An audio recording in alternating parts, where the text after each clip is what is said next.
Baiklah, kita akan lanjutkan prinsip ilahi dalam bahasa Indonesia, bab yang keempat tentang Mesias. Apa tujuan daripada Mesias? Pada pembelajaran sebelumnya kita sudah membahas tentang kedatangan Mesias dan arti daripada Mesias atau penyelamat, yaitu sempurna membawakan penyelamatan bagi manusia dan mengajak manusia untuk menjadi sempurna seperti Bapa di surga adalah sempurna. Manusia yang sempurna tidak perlu berdoa, tidak perlu beriman karena sudah satu dengan Allah dan tidak perlu lagi Mesias, tidak perlu lagi penyelamat. Namun manusia jatuh ke dalam dosa sehingga itu semua kita perlukan. Dan sekarang kita akan lanjutkan dengan topik apakah penyelamatan telah lengkap melalui salib, karena kita tahu Kristus Yesus datang untuk menebus dosa kita dan dia disalibkan untuk menyelamatkan, menebus dosa umat manusia yang berdosa.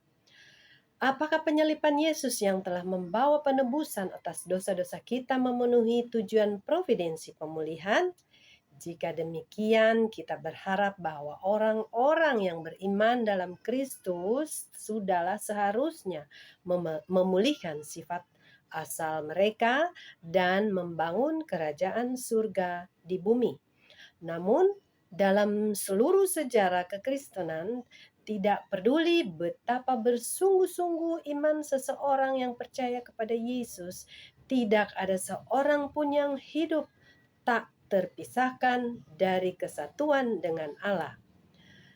Tidak seorang pun yang pernah mengalami hati Allah dalam intensitas penuh atau yang memiliki sifat ilahi. Tidak ada satupun. Jadi, tidak ada seorang yang beriman pun yang tidak memerlukan penebusan atau yang tidak memerlukan hidup tekun dalam doa dan kesungguhan. Bahkan Rasul Paulus yang kita sudah kenal sebagai orang yang paling kuat dalam imannya setelah dia bertobat, dia seorang yang besar di hadapan Allah dan dia tidak membutuhkan kehidupan beriman dan doa yang penuh dengan air mata seharusnya. Tambahan pula, tidak ada satu orang tua Kristen betapa beriman pun dia, tidak ada di antaranya yang tidak melahirkan anak-anak yang berdosa. Beriman sekuat apapun tetap melahirkan anak yang berdosa.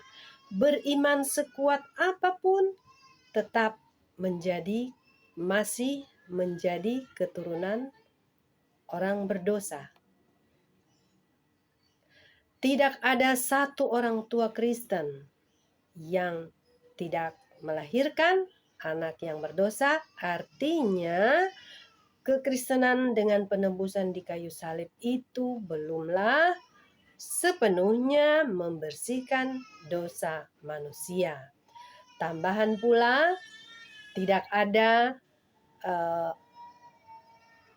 orang yang bisa hidup dimanapun walaupun dia sudah bersatu dengan Allah, dengan Kristus Yesus, tapi masih disebut orang berdosa.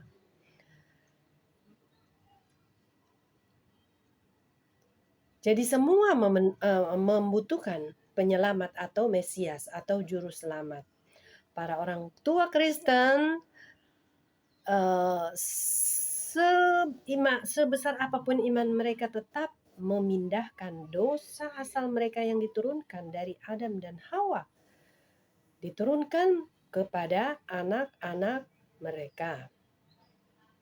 Jadi apakah yang dapat dipelajari dari tinjauan yang sebenarnya tentang kehidupan Kristen ini? Itu mengajarkan kita bahwa anugerah penebusan melalui salib tidaklah sepenuhnya mencabut akar dosa manusia atau memulihkan secara sempurna sifat asal manusia.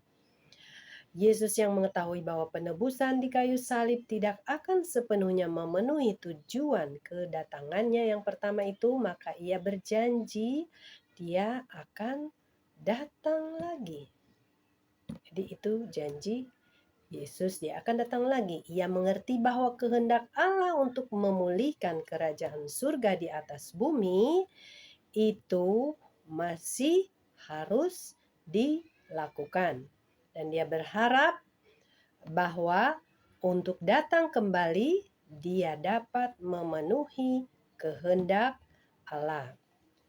Jadi apakah pengorbanan Yesus di kayu salib itu menjadi sia-sia? Tentu saja tidak. Jika sia-sia, maka kekristenan tidak akan membawakan sejarah yang termasyhur di muka bumi ini. Tambahan pula, pengalaman iman kita sendiri menyatakan dengan jelas betapa mulia anugerah penebusan melalui kayu salib. Benar bahwa salib telah membayar dosa-dosa kita, namun hal itu sama benarnya bahwa salib tidaklah seluruhnya membersihkan kita dari dosa asal. Itu tidak memulihkan kita hingga kepada keadaan sifat asal sempurna tak berdosa, yang mana kita tidak akan pernah berbuat dosa, itu tercapai. Dan itulah mengapa kita masih memerlukan penyelamatan lagi dari kedatangannya yang kedua. Hingga ke titik manakah kajian akurat penyelamatan melalui salib itu? Tanpa menjawab pertanyaan ini, sulit bagi orang di dunia modern untuk mengerti, untuk selayaknya menjalankan iman mereka, mengerti dengan firman Allah.